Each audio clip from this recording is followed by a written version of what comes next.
اور پاکستان کے عوام کا اور پاکستان کے وکلا کا، پاکستان کے عام آدمی کا، کہ وہ کب سارے مل کر، یہ سارے سیگمنٹ مل کر ایک بھرپور قسم کی جدوجہد کریں گے اور یہ جعلی نظام کا خاتمہ ہوگا۔ اس کی وجہ سے بہت کچھ پامال کیا گیا اور ہم نے اپنی مشرقی روایات کو، اپنی دینی روایات کو بھی مسخ کر دیا اس سیاسی جنگ میں، اس سیاسی جنگ کو جو کہ غیر آئینی ہے، غیر قانونی ہے، غیر جمہوری ہے، اس جنگ کو جیتنے کے لیے سب کچھ پاکستان کا کلچر ہی تباہ کر کے رکھ دیا ہے۔ اور ایسی فسطائیت دیکھنے میں آئی کہ جو ماضی میں کبھی نہیں، بڑے بڑے ڈکٹیٹرز کے دور میں بھی ایسا نہیں ہوا تھا اور اس وقت بھی چل رہا ہے اور یہ سچویشن چل رہی ہے۔ تو معاملہ آگے بڑھاتے ہیں، کیونکہ اب اس کے بجائے اس کے جنرل صاحب نے یہ کیا کیا؟ جنرل صاحب نے یہ کیا کہ اپنی مزید 2 سال کی ایکسٹینشن کروا لی اور اب آگے سے آگے ایک پلان بنایا جا رہا ہے۔ اور یہ پلان جو ہے، جو ڈرائنگ روم میں بیٹھ کے ذاتی مفاد، ذاتی اقتدار، ذاتی اختیار اور ذاتی عہدوں کے لیے بنایا جائے، وہ پلان کبھی بھی کامیاب نہیں ہوتا۔ اور وہ پلان ایسا ہی ہے، اگر خدا نخواستہ اگر اس طریقے سے چلنا شروع ہو گیا تو پھر بچتا کچھ نہیں ہے۔ اور ہم ماضی میں یہ کام کر چکے ہیں، 1970 میں یہ کام کر چکے ہیں۔ پاکستان جو ہے وہ 2 ٹکڑے ہو چکا ہے، لیکن ہم نے سبق کوئی نہیں سیکھنا اور ہم ذاتی بغض، اناد، انتقام، حسد میں اس حد تک آگے بڑھ چکے ہیں کہ ہم نے اپنی مادر وطن کے مفادات کو بھی بھلا دیا ہے۔ اور صورتحال یہ ہے کہ اس لڑائی کی وجہ سے مجھے خدشہ ہے کہ پاکستان کے مفادات کمپرومائز نہ ہو جائیں، پاکستان کی سلامتی کمپرومائز نہ ہو جائے، کیونکہ عالمی پریشر بہت زیادہ ہے، عالمی دباؤ بہت زیادہ ہے۔ اور اس عالمی دباؤ اور عالمی پریشر کی وجہ سے، جو کہ داخلی انتشار کی وجہ سے ہے، جو کہ داخلی پتہ ہے، ہمیں پتہ ہے تو دنیا کو بھی پتہ ہے کہ یہ ایک لڑائی کیا چل رہی ہے۔ لڑائی اپنی ذات سے آگے کوئی نہیں سوچ رہا، تو لڑائی یہ چل رہی ہے۔ اور اگر ذات کو بچانے کا اتنا ہی خوف ہے، اتنا ہی ڈر ہے، تو ایسا شخص وہ کچھ بھی کر سکتا ہے۔ لہذا پاکستان سے بڑے بڑے مطالبات کیے جا سکتے ہیں اور ان مطالبات کو پورا کرنے کے لیے لالی پاپ دیا جا سکتا ہے کہ جناب آپ کو ہم کچھ نہیں کہیں گے، آپ ہماری بات مان لیں۔ تو یہ سب کچھ، اس بات کا خدشہ موجود ہے۔ اس لیے مجھے اس بات کا ڈر ہے کہ پاکستان کے قومی مفادات، قومی سلامتی اس وقت انتہائی کمزور ترین پوزیشن پہ ہیں۔ اور کیونکہ بقا کی جنگ ہے، ذاتی انتقام کی جنگ ہے، سیاسی ذاتی انتقام کی جنگ ہے، تو اس انتقام کی جنگ میں ہم کہیں پاکستان کے مفادات کا سودا نہ کر لیں، اس بات کا مجھے ڈر ہے۔ عمران خان صاحب نے بھی کل یہ گفتگو کی ہے، ذرا ان کو بھی آپ کو بتاتا ہوں۔ اس کے بعد کچھ اور چیزیں ہیں، خبریں جو ہیں، کیونکہ اس طرف ہی معاملہ جا رہا ہے۔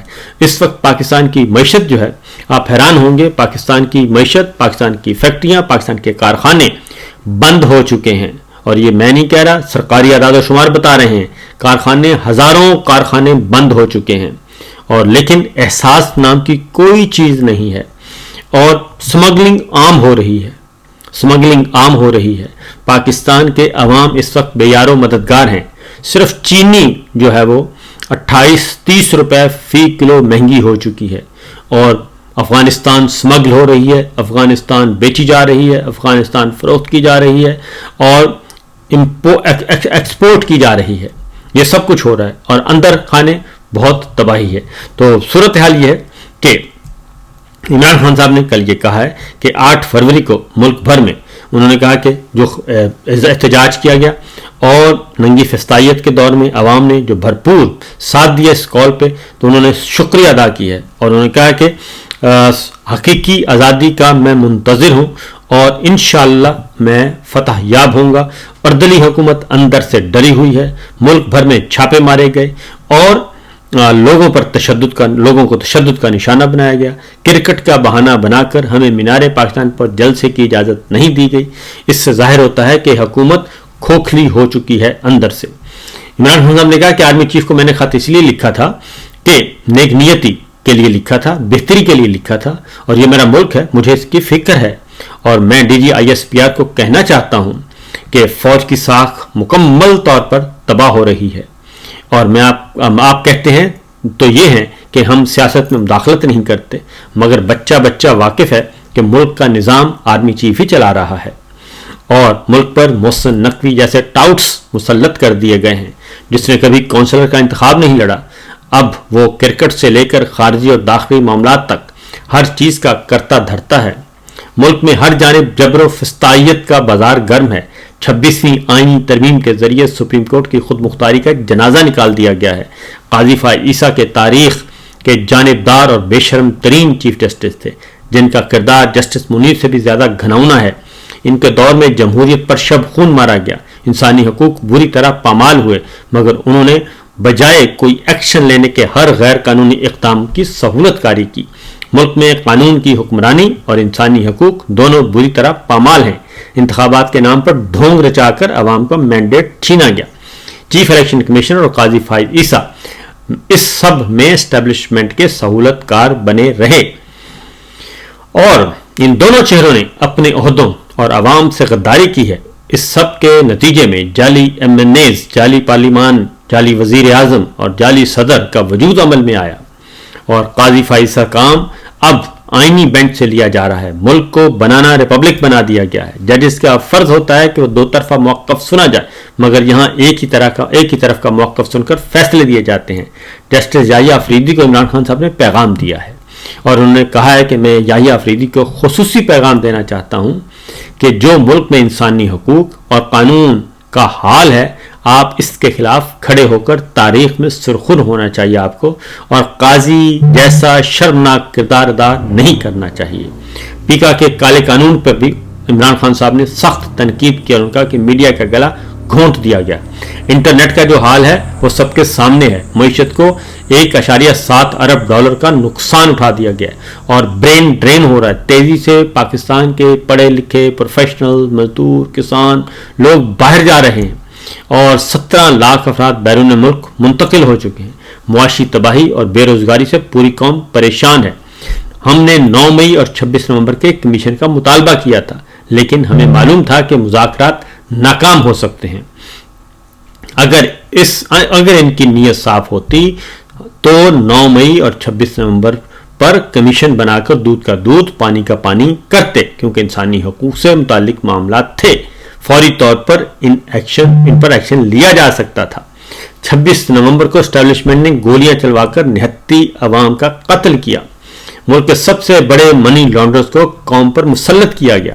30 سال سے خفیہ ایجنسیاں ہمیں بتا رہی تھیں کہ ملک کو ان 2 خاندانوں نے لوٹا ہے، اور سرے محل میفر فلیٹس کی فائلیں انہوں نے ہمیں خود دکھائیں، اور نیب نے 1100 ارب ریکور کرنے تھے۔ ہمارے دور میں 480 ارب روپے ریکور کیے گئے۔ یہ عمران خان صاحب نے کہا، ہم صرف 80-90 ارب ہی اکٹھے ہو سکے پچھلے 17 سال سے، اور نیب ترامیم کر کے ان خاندانوں کے تمام مقدمات بند کر دیے گئے۔ مقصود چپڑاسی میفر 1 ہائیڈ پارک میں رشوت اومنی گروپس میں تمام مقدمات بند کر دیے گئے۔ ہمیں خود ہی بتایا گیا تھا کہ لوگ کرپٹ ہیں، اور اب دھاندلی کے ذریعے ان کو ہم پر مسلط کیا گیا۔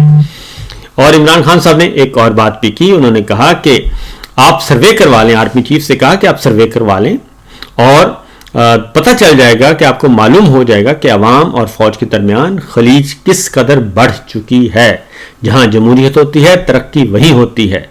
اور مشرقی اور مغربی جو ہے جرمنی میں بھی انہوں نے کہا کہ آمریت اور مغربی جمہوریت میں جمہوریت تھی، یہ سب کچھ ہوا۔ انہوں نے کہا کہ 1970 کی دہائی میں تیزی سے ملک ترقی کر رہا تھا، مگر 15-20 سال کے اندر وہاں آمرانہ رویوں اور ویگو ڈالوں کی طرز پر اغوا جیسی جو پالیسیوں کی وجہ سے حالات وہیں ہو گئے جہاں ہمارے ہیں۔